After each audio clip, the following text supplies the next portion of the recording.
To start off, what is sexual harassment? Sexual harassment is harassing someone because of their sex, and this can include unwelcome sexual advances, requests for sexual favors, and other verbal or physical harassment of any sexual nature. According to Spivak law, 48% of women say they were sexually harassed in the workplace. But sexual harassment isn't only in the workplace. It can happen literally anywhere. Schools, clubs, restaurants, on the streets, you name it. It's probably happened there more than once. Now, what is sexual abuse?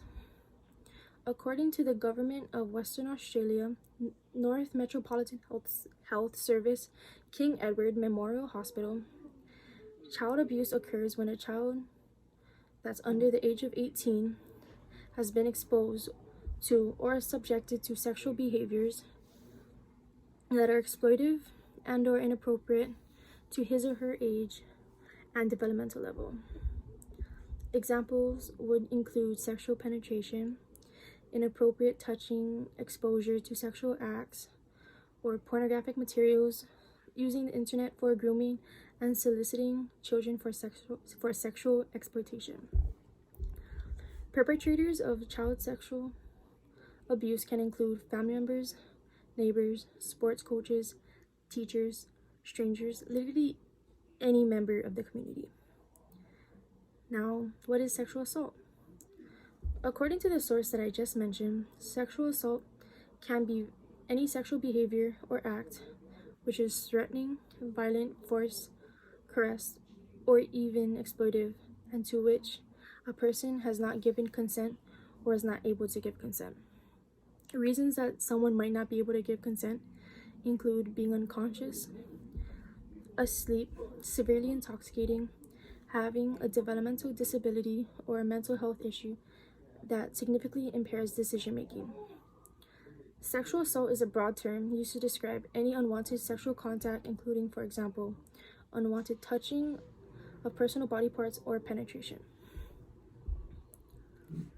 According to CDC, 1 in 5 women have experienced completed or attempted rape. 1 in 3 females experience rape for the first time between the ages 11 to 17. 1 in 8 females experience rape before the age of 10. Dang. Now, what do all of these celebrities have in common? Bill Cosby, Michael Jackson, R. Kelly, Donald Trump, and Mike Tyson. Oh, wait. No, I'm just kidding. But you probably guessed it. They all have committed at least one of these acts presented above. Most of them, all 3. There are more out there, but that would take up this whole entire speech. My speech isn't going to just be about statistics, but hopefully some helpful tips. Since more women have been in more encounters than men, my main focus will be on women. But I'm not saying that men don't also have these problems. I'm just saying they are found more common in women than they are in men. We as women are taught many things from young to take the defensive side when it comes to men. Never go to the bathroom alone.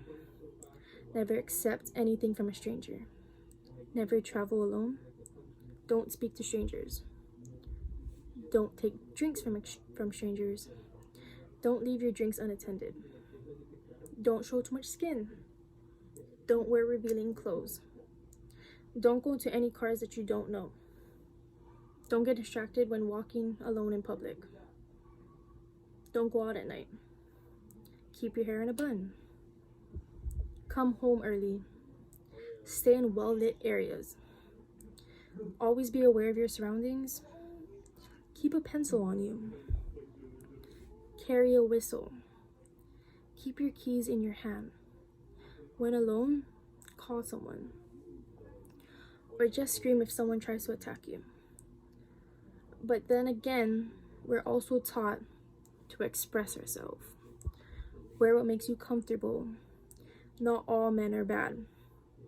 There are good people in this world. Don't rely on others. Have an open heart with good intentions. Make a statement. Don't let a man dictate your life. Be independent.